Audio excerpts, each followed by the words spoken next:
Hi, this is Ross Adgar, and in this presentation I'm going to be exploring the Epic Games Store. I have a load of notes here, so you might hear the odd rustling, but mainly I've got it so I can get the figures and the quotes 100% correct.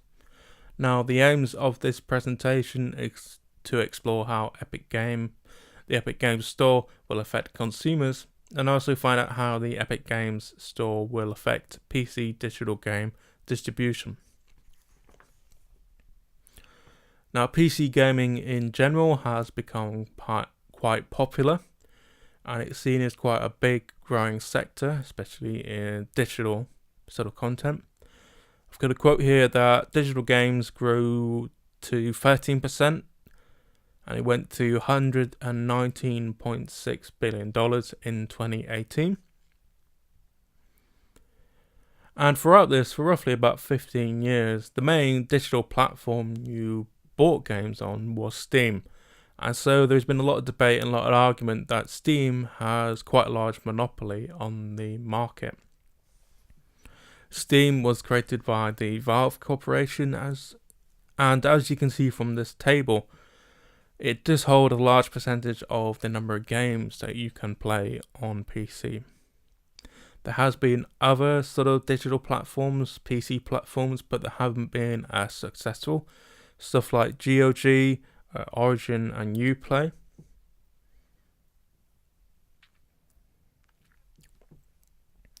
And what I feel the main reasons why Steam is so popular and it's earned a lot of money is that it takes a percentage of the amount of sales on Steam, which is roughly between 20 and 30%. So I've got a sort of mock-up here. So if a game made within a year $500 million and Steam took 30% of that, Steam would be earning about $150 million just from that one game. And as you saw from that table, Steam has got thousands of games, which is probably, from this data, was 2 years old. So there might be even more, but roughly just before 20,000 games. So saying that, they must be earning a lot of money. And another quote here, in 2017, Steam earned an estimated $4.3 billion. So with this in mind, because they have such a big monopoly in the market and they are earning so much money, it's going to be quite hard to sort of affect change or be a newcomer and get people wanting to use your platform. And this is where we go into Epic Games itself. Now, Epic Games is quickly becoming one of the most successful game developers at the moment in terms of how much it's earning. And it is mainly earning this through the game Fortnite, which is a free-to-play battle royale game. And again, I've got more quotes here. So this one game, it earned within a year, 2018, $2.4 billion. This is seen as the most annual revenue of any game in history. And what I found interesting as well is Fortnite, within one day on mobile, is earning $1 million as well, which is like a niche offspring of the main game. It's still earning quite a lot of money. With this money, Epic Games is able to launch this store and also be quite aggressive in attracting people to it.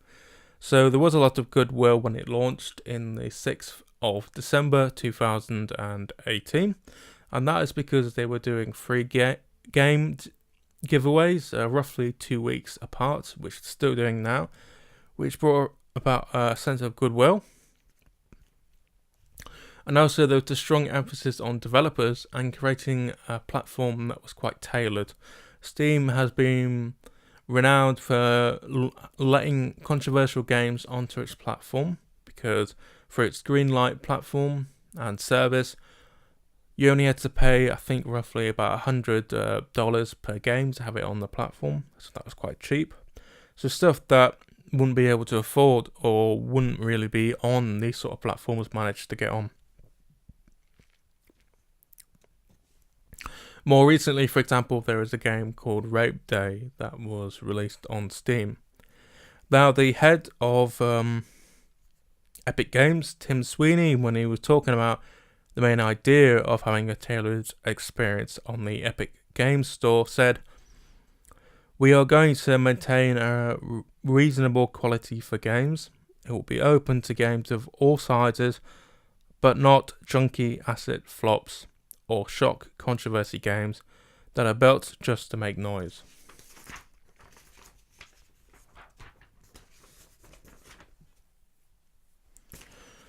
Saying this, there is a lot of issues that have arose from Epic Games and the Epic Games Store. And this is I've got a long list here, but the main thing people are feeling is like the idea of being able to stand out. They are signing 12-month exclusive deals with games and game developers, so you could only access this game, for example, on Epic Games, not on Steam anymore. And a lot of the deals are happening at the last minute. So games that have been announced, they're going to be on Steam, and they're usually up to a year to 6 months before the game is launched. You can pre-order it.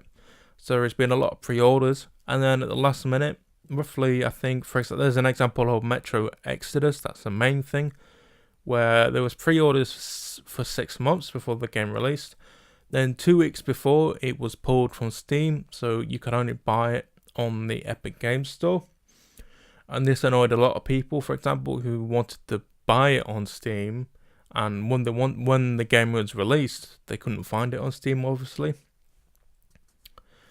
And that annoyed a lot of people. There was another case of Phoenix Point, which was kickstarted, and through their sort of Kickstart campaign, there was a strong emphasis on it will come out on Steam. And again, at the last minute, this didn't because of a deal. It is so last minute, for example, that the Metro Exodus game, the actual disc versions, actually had to have a sticker took over it, because in all the, like I said, in the advertising and the merchandise, it all said it was going to be on Steam. But at the last minute, they had to put an Epic Games Store sticker stuck on it. That was quite a controversial thing as well. And each week, there seems to be more and more of AAA games, so the big tier games, that are being exclusive on the Epic Games Store. So, for example, there has been murmurings that it might happen with Borderlands 3, but it was announced quite soon that it will be for roughly about 6 months to a year to be on the Epic Games Store, Borderlands 3. So why is this a bad thing? Well, the main thing is people are being forced to go to one place to play these games if they really want to, and they're doing this on quite an inferior platform. For example, the Epic Games Store doesn't even have a shopping cart, and for its roadmap, it will only be implemented 6 months after the game is launched, which is crazy. So with Steam, there is a lot of features there in terms of like community stuff, reviews, a shopping cart, able to make wish lists and stuff like that, and that isn't there at all in the Epic Games Store. As well, even before the Epic Games Store was announced, there has been a lot of breaches of security through Epic Games. So a lot of your personal data and even your payment details have been defrauded. So it is quite a risk. It can be seen as quite a risk to actually use the Epic Games Store. And as you can see, in order to compete, Epic seems to be only able to do these exclusive deals.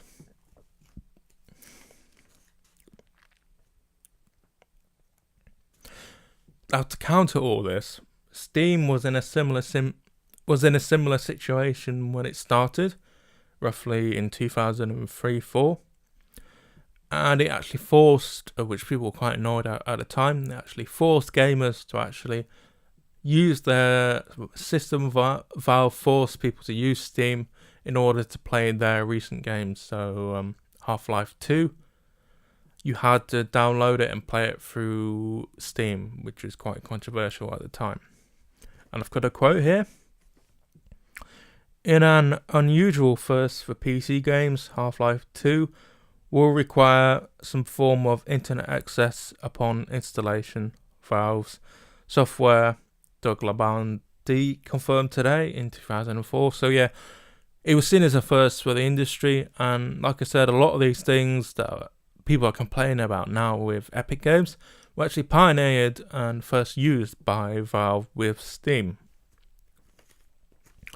Another thing, the cost of a development for a game is quite costly, and usually after a project is finished, staff are laid off.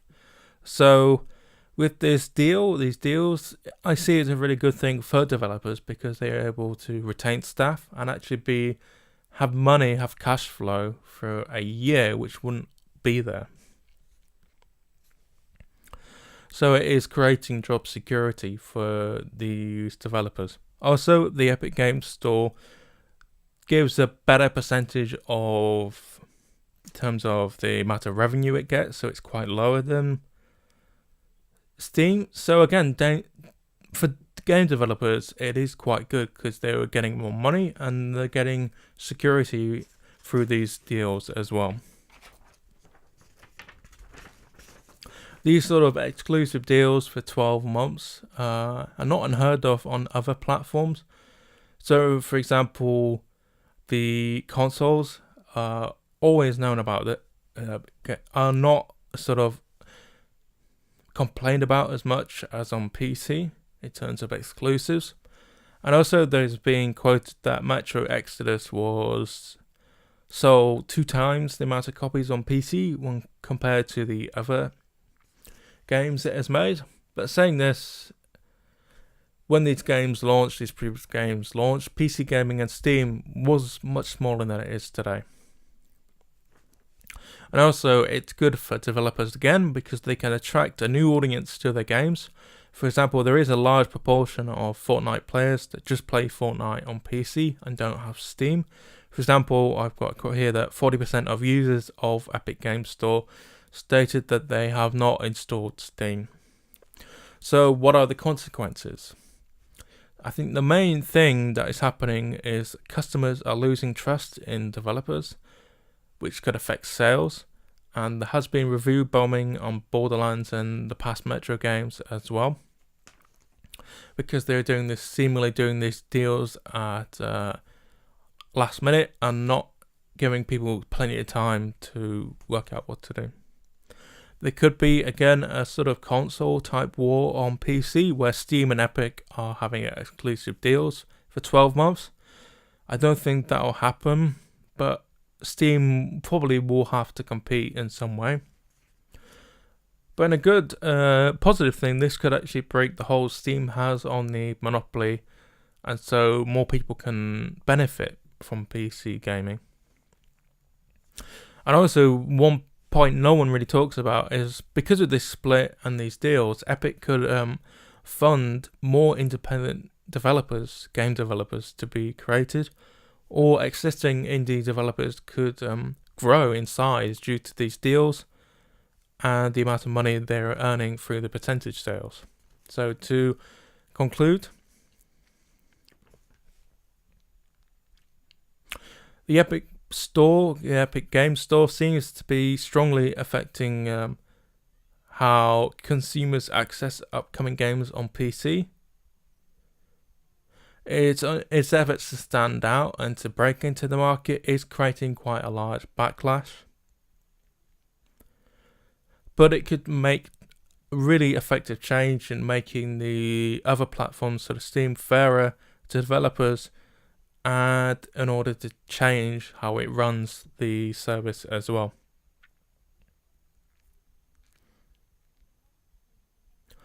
Epic, in time, when it develops more stuff and services on the site, might be able to break the hold Steam has, but at the moment, it can only stand out. Its only USP is through its exclusive deals.